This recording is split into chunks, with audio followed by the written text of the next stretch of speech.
एक राजा थे, उनकी कोई संतान नहीं थी। एक बार राजा रानी कहीं जा रहे थे। रास्ते में एक बनमुर्गी थी जो रानी को बहुत अच्छी लगी। रानी ने कहा कि राजा साहब, वो बनमुर्गी मुझे चाहिए। राजा साहब ने नौकरों से बनमुर्गी को पकड़वाया और रानी को दे दिया। घर आए, रानी बनमुर्गी को खिलाने लगी, उसके साथ ही रहने लगी। एक बार राजा को दुखी देखकर बनमुर्गी ने रानी से कहा, रानी साहबा, जो हम कहते हैं वही आप करते जाइए, क्योंकि राजा साहब बहुत दुखी हैं। रानी कही ठीक है। बनमुर्गी ने जाके राजा से कहा कि रानी माँ बनने वाली हैं।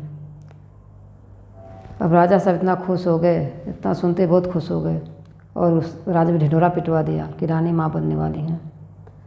रानी अब बात सुनी तो बनमुर्गी से कहा, ये क्या कर रही हो, पता चलेगा तो क्या होगा।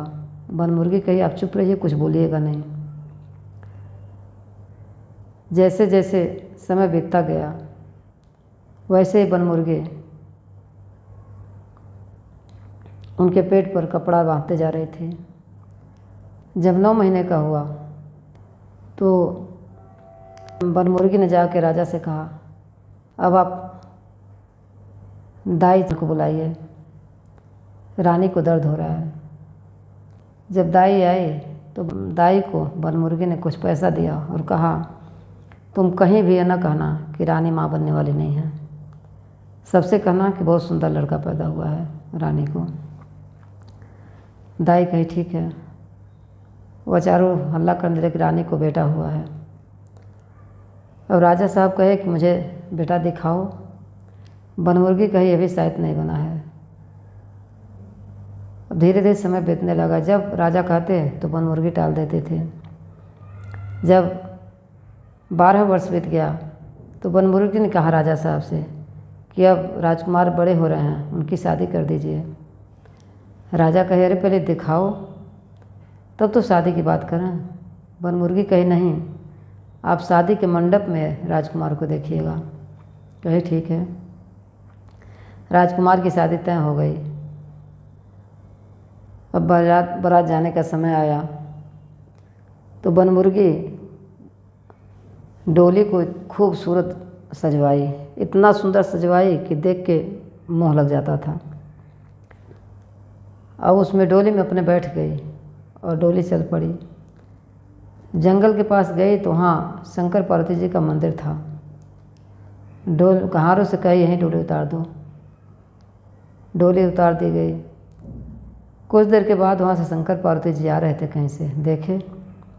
कहे पार्वती जी, कहीं अरे इतना खूबसूरत डोली सजा है, इसमें दूल्हा कितना सुंदर होगा, हम देखना चाहते हैं। शंकर जी कहे, अरे जाने दो, मत देखो, तुम महिलाओं का कुछ कहना नहीं है, कहीं भी कुछ भी कर देती हो।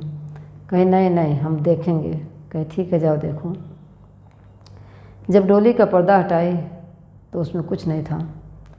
अब बनमुर्गी तुरंत निकल के चिल्लाने लगी कि इन्होंने मेरे बेटे को गायब कर दिया, इन्होंने राजकुमार को गायब कर दिया, गायब कर दिया। पार्वती जी बड़े परेशान हुए, जाकर शंकर जी से कहें। शंकर जी कहे, हम कह रहे थे कि तुम मत देखो, लेकिन तुम लोग बात नहीं मानती हो, अब बोलो क्या करना है।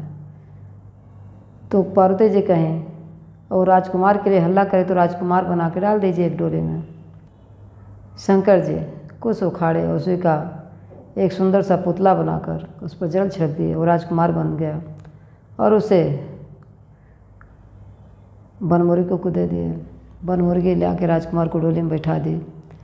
डोली चल पड़ी। जब राजा के यहाँ गई शादी के लिए तो जब मंडप में दूल्हा गया, सब लोग देखते ही हक्का बक्का रह गए, क्योंकि इतना खूबसूरत दूल्हा कोई किसी ने देखा ही नहीं था। राजा साहब बहुत खुश हुए और यहाँ रानी बहुत परेशान थी कि क्या हुआ होगा वहाँ से। जब बारात वहाँ से चली, दुल्हन लेके राजकुमार आए।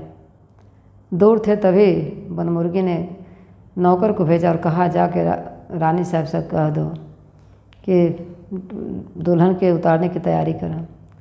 इतना सुनी जब रानी साहिबा तो नौकर से कहें कि क्या सचमुच राजकुमार हैं। तो नौकर ने कहा, बहुत ही खूबसूरत राजकुमार हैं। रानी बहुत खुश हुई और आरती उतारने की तैयारी करने लगे।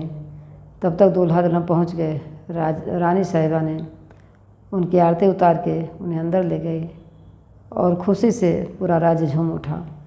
जैसे उनका दिन लौटा सबका दिन लौटे। बोलिए जय कुंदन महाराज की जय, शंकर पार्वती जी की जय।